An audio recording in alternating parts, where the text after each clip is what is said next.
Olá pessoal, tudo bem com vocês? Espero que sim. Sejam bem-vindos a mais uma aula conosco aqui na nossa TV. Eu sou Jaqueline Carvalho, sou professora de conhecimentos e atualidades. Vamos lá? Bom, gente, e nosso tema de hoje, nós vamos falar um pouquinho sobre energia no Brasil. Vamos entender como o país está gerindo o seu sistema energético, né?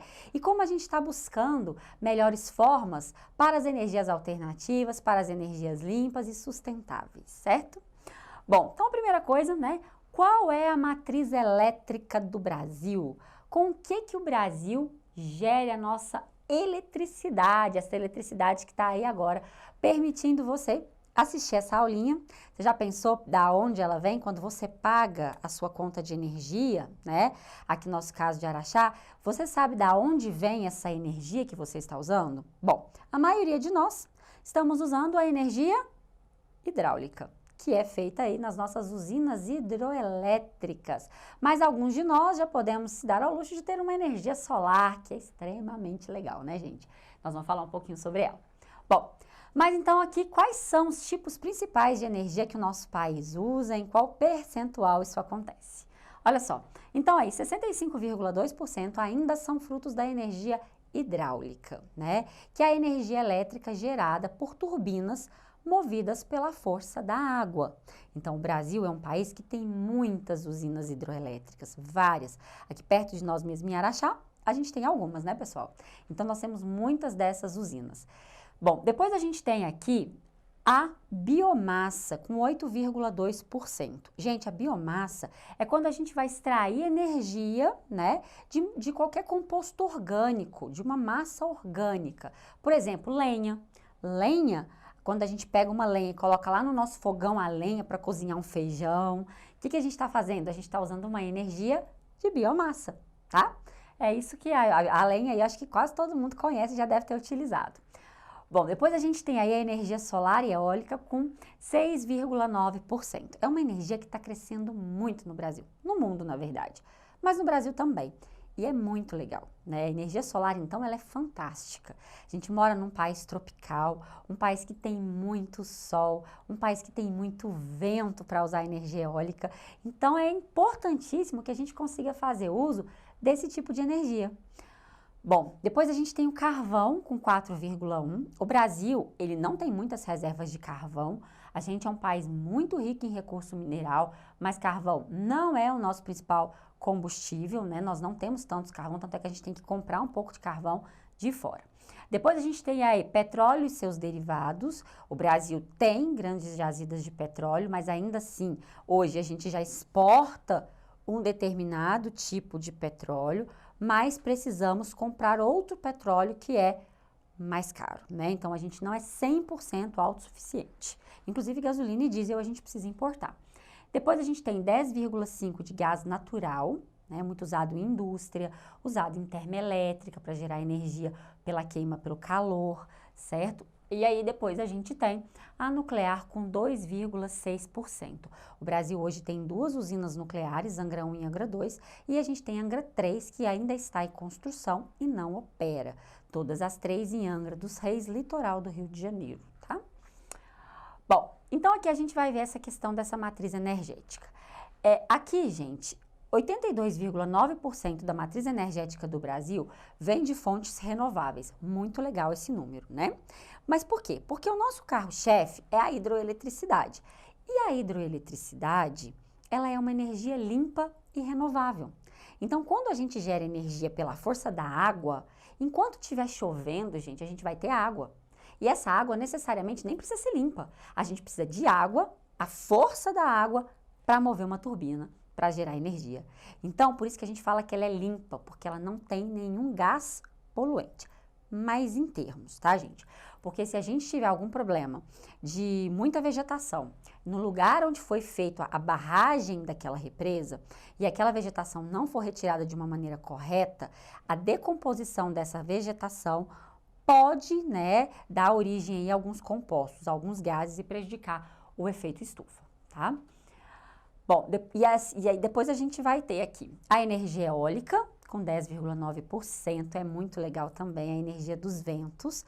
O Brasil é um país que tem um potencial eólico muito bacana, principalmente no norte, no nordeste e no sul, no Rio Grande do Sul, mas as nossas maiores usinas estão no nordeste brasileiro e no litoral, que é onde a gente tem a maior probabilidade, né, dos nossos ventos constantes. Depois a gente tem a energia solar com 2%, tá? E está em crescimento. Aqui a gente tem tanto a energia usada para aquecimento, quanto a energia fotovoltaica para usar para geração de energia em si, tá certo? Bom, então são esses dados aí. Então é bacana porque a gente já usa muita energia renovável, mas ainda precisamos melhorar isso, principalmente quanto aos nossos veículos. E aí vamos conversar aqui um pouquinho sobre a energia solar. O Brasil é um país extremamente beneficiado por essa energia. A gente é um país que parte está no Equador, é um país que está entre os trópicos, então é um país que tem uma grande radiação solar praticamente o ano todo, né? Então a gente consegue usufruir muito bem dessa fonte de energia. Ainda não é acessível para todos, né? Porque ela ainda tem um custo elevado quando comparada a sua instalação com a energia hidroelétrica. Então, o custo de instalação de uma energia solar, ela ainda é alto para boa parte dos brasileiros que não têm uma renda muito elevada. A gente sabe que o poder aquisitivo do brasileiro, gente, tem limites, né? O brasileiro, em geral, não tem uma renda tão elevada. Então, a instalação de uma rede fotovoltaica nas casas ainda é inacessível para uma boa parcela da população. Mas seria muito interessante que isso tivesse preços mais acessíveis, que muitas pessoas pudessem contar com esse tipo de energia, porque além dela a longo prazo se pagar, né? Porque você vai ter praticamente a ausência de contas de energia, você está lidando com uma energia sustentável e com uma energia limpa, né? Então, isso, gente, precisa ser mundo. A gente está falando aqui de Brasil, mas essas mudanças precisam ser a nível mundial. Bom, então aqui a gente tem a evolução da energia solar no Brasil. Então, olha só, aqui no ano de 2012, a gente começa a ver que ela começa a crescer. Estão vendo? Ó? Viu? E aqui, olha só. Estão vendo como é que ela cresceu? Olha em 2022, como é que ela já está bem mais evoluída, né?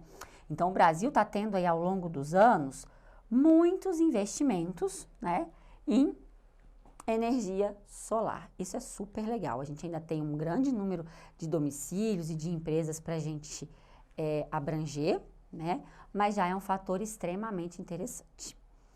Bom, depois vamos falar um pouquinho da eólica, a energia dos ventos, com seus cataventos gigantes, ou melhor, as suas turbinas eólicas, né?